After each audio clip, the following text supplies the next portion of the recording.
So in this video I'm going to share 7 tips with you so you can create a strong sense of depth in your landscape photos.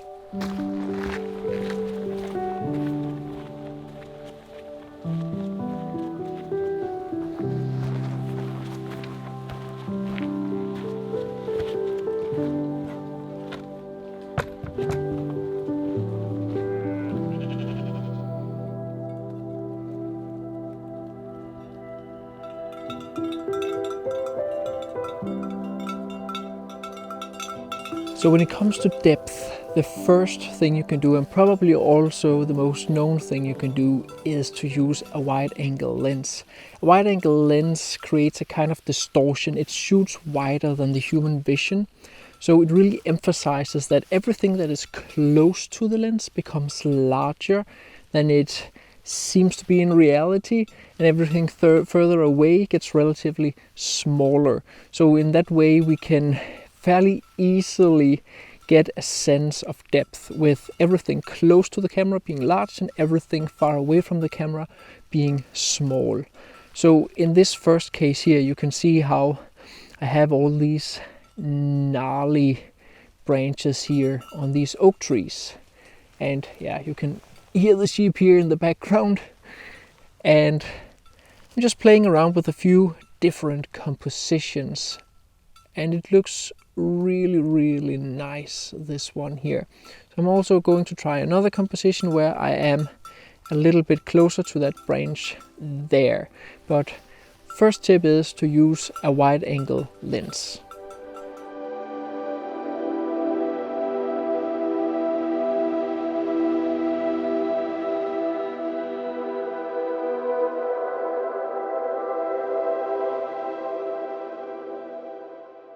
So a second tip is to introduce some kind of foreground, and almost anything goes.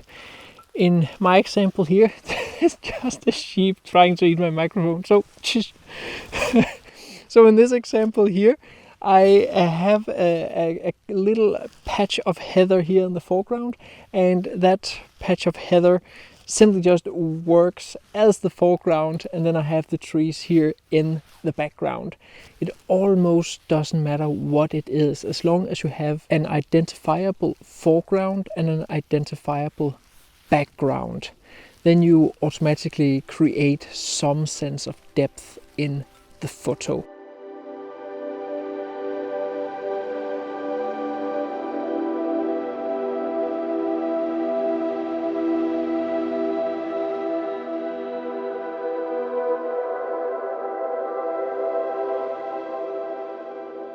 So a third option you have to emphasize the sense of depth is to introduce some kind of leading element. There are a lot to choose from, but roads, paths, staircases in nature and so forth are the most obvious. In this particular case here, I'm simply just using the path that creates a kind of S-curve through the photo, through the trees. It looks very nice. And it gives a really strong sense of depth.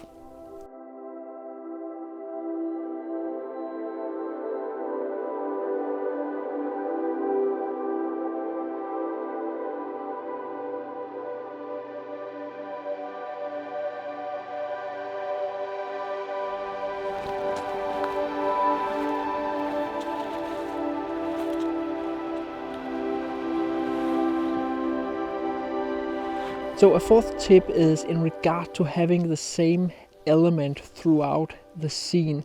So in this case here, I have all the heather in the scene, and of course I put in a background, but if I only had the heather, we would naturally understand that the big heather in the scene is closer to us and the small heather in the scene is further away. I have a few other examples you can see here.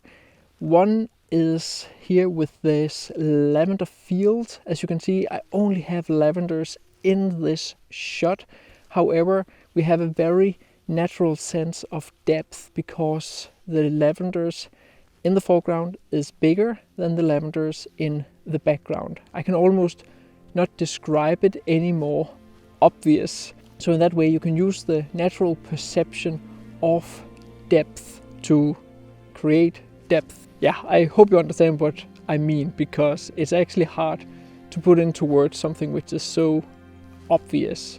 You can almost not do it.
So the next tip is to use the layers of the landscape. In this particular case, we have here one silver birch, and then we have another silver birch in the background. And as you can see, they are overlapping. From time to time, you want to overlap the elements in your landscape. Other times, you definitely do not want to overlap them, because they have a tendency to fall into each other. And in combination with this tip here, the 5th tip, the 6th tip is of course to use the atmosphere. Use fog to your advantage. By using fog, you can get a beautiful separation between the layers in your landscape. And not just fog, we are also talking mist and general elements that can be in the atmosphere. That can be sand, water particles like today, and dust and other stuff in the atmosphere. There's plenty of opportunities. It's not just fog. But the 5th and 6th tip kind of goes together, and that is to use the layers of the landscape in combination with the atmosphere of the landscape. And this here is a really great example of that.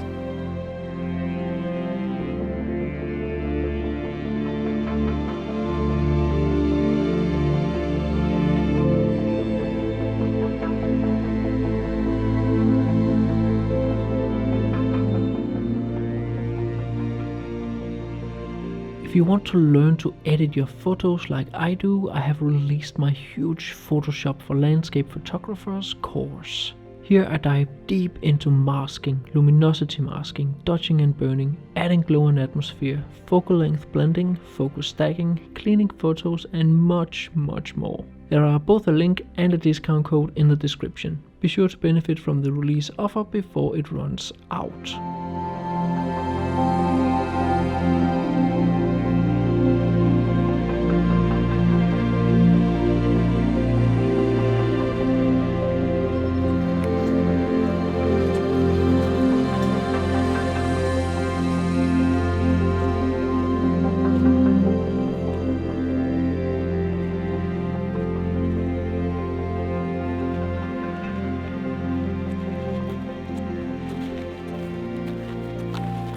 So the last tip is to use depth of field to your advantage. And what I mean is that you throw either the background or the foreground out of focus. So you only have whatever subject you're photographing in focus.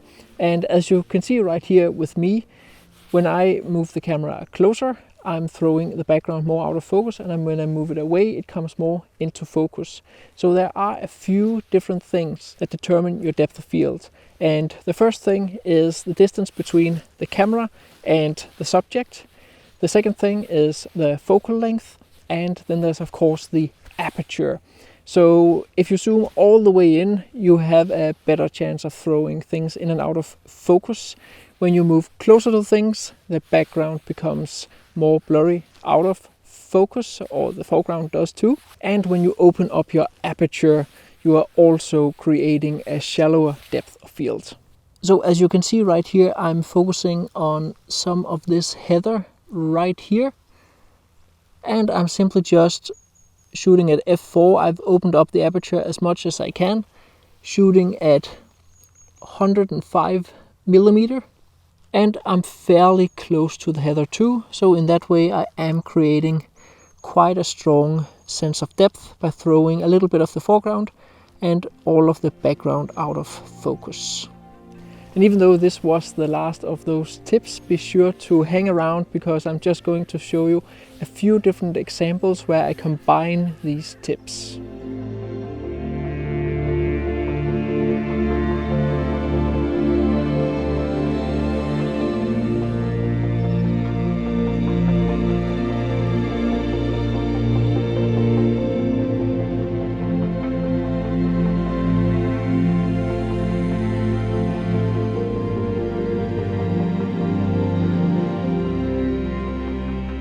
Now that I've gone through these 7 tips, you can start to combine them. I don't really use the last tip too much in regard to throwing the landscape out of focus, either the foreground or the background. But for small intimate scenes, it's pretty good. But in this case right here, I'm using both the leading line thing. I am using the idea about having like the heather in the foreground bigger than the heather in the background, and then I'm of course using the atmosphere, the fog, to make separation in the scene between the trees. And I don't even have to like have a wide angle on. Right now I'm photographing at like 45 millimeter or something like that. And when you combine all these elements, it still gives you a very strong sense of depth.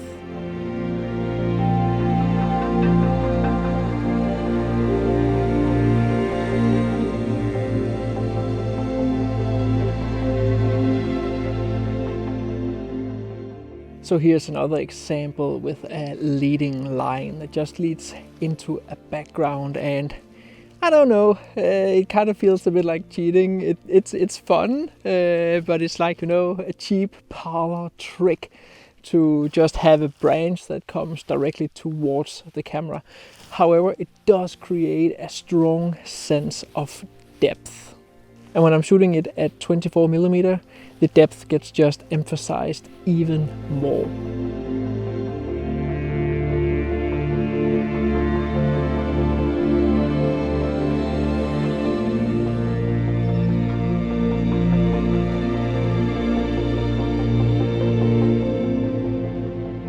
So I'm just using what seems to be the last fog of this morning, and it has been an absolutely beautiful morning.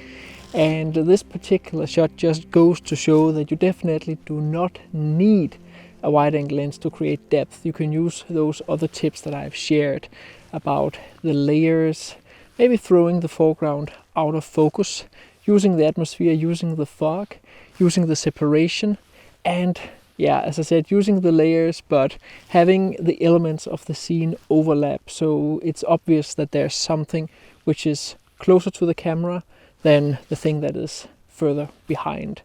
And in this particular case, this might actually be my favorite photo of this morning. And it basically just shows this little grove. You kind of want to go down there among the heather and down through those silver birches down there. It's very inviting, very mysterious. I really like this shot. So yeah, here it is.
Whew, there's a lot of flies in the air by now. So here comes a fast bonus tip in regard to creating depth, and that is to use light. Obviously, we're photographers, so we photograph light. But right now, up here behind me, the sun is coming out. And if the fog evaporates, then you can maybe use light to your advantage. So I've gone back to this scene here with these two silver birches. And as you can see, having side light coming from up here down, you can see how the light hits this silver birch on this side, and then there's kind of like shadow behind it, and then it hits this silver birch here on this side, both on left side here, and then there's shadow again. So in that way you get a pretty clear sense of separation between these two trees. They are not like, falling into each other. So use side light in this way here, and that also creates a sense of separation. So I'll put the two photos up, the one with light and the one with fog, next to each other right here, and then let me hear down in the comment which one you prefer.